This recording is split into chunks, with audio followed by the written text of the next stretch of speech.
Welcome to Orioles Digest. I'm your host, Kam Brice. And before you do anything, hit that subscribe button. If you're a part of this percentage, let's change it today. Come join the family. I give you updates on the Baltimore Orioles daily, and I don't want you to miss it. A lot of free agent pitchers are off the market. Blake Snell, Sean Manaea, Max Fried, and it's starting to look like Corbin Burnes is going to go elsewhere. So what other options do the Baltimore Orioles have?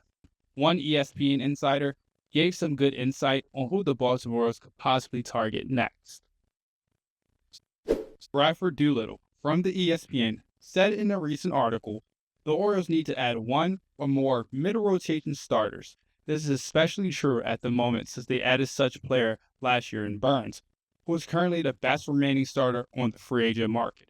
Bringing him back is the best case scenario. But if Burnes signs elsewhere, Baltimore needs to pivot quickly to someone such as Max Scherzer. Now, Scherzer is an interesting name, and that's someone I would not like the Baltimore Orioles to sign. He's 40 years old. We just take a look at his stats last season. They weren't good at all. It was mostly because he was hurt. Only played 9 games. 40 strikeouts in 9 games is pretty decent. Had a 3.95 ERA, 40 hits allowed, and only 7 home runs. So if you're looking at them stats, if he pitches over 140 innings, he's looking at a 3.84 ERA. He's kind of flirting up there to the 4 range. And if we look at Scherzer's past 3 seasons, it's not pretty at all. Now in 2022, he pitched over 140 innings. That was good for the Mets. The Mets thought they finally had Max Scherzer. He was looking like he was at the focal point of his career. He was looking like one of the best pitchers in baseball. But then he got hurt and they set him out for the rest of the year. So he brought him back in 2023. Pitched only 107 innings, had to get sit down at the end of the season because he dealt with more elbow injuries. And then the Rangers picked him up in 2023. Only pitched 45 innings, but he helped them in the playoffs win the World Series. And then last season, 43 innings.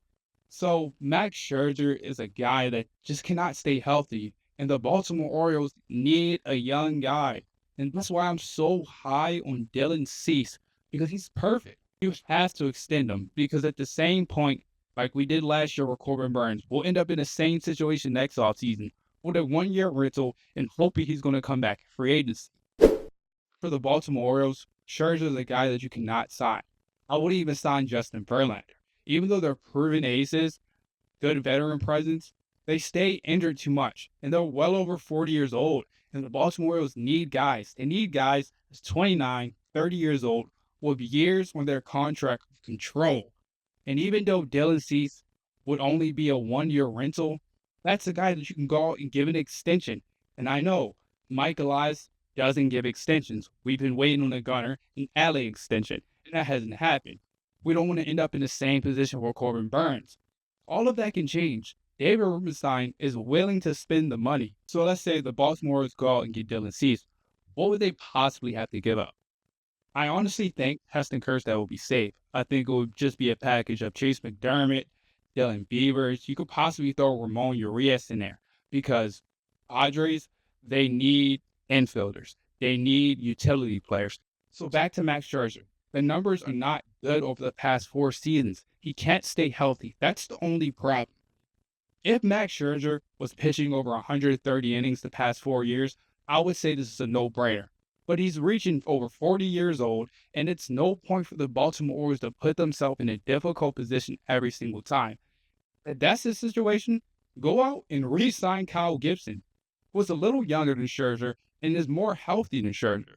So the Baltimore Orioles have to stop putting themselves in this difficult situation. If they go out and get a guy like Max Scherzer, I will be disappointed. A lot of fans will be disappointed because that's not the way to go. You have a young team with so much control and so much money. So you try to go out and get a guy like Dylan Cease or Luis Castillo. Now let's shift the focus to Luis Castillo and the Seattle Mariners. That's the interesting topic that's been pondering around a lot of MLB agents and reporters this past couple weeks. New news has been announced about the Mariners and their financial situation.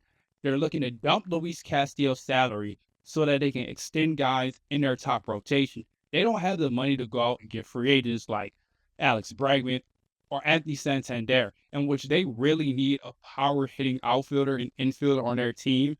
because their team right now is just pitching heavy. They have no offense right now. In order to get offense, you have to spend money, and they just don't have the money. Imagine the Baltimore Orioles go out and do a trade with the Seattle Mariners, send Ryan Mountcastle, probably Chase McDermott. You could probably throw Ramon Urias or Dylan Beavers in there for Luis, probably some cash considerations.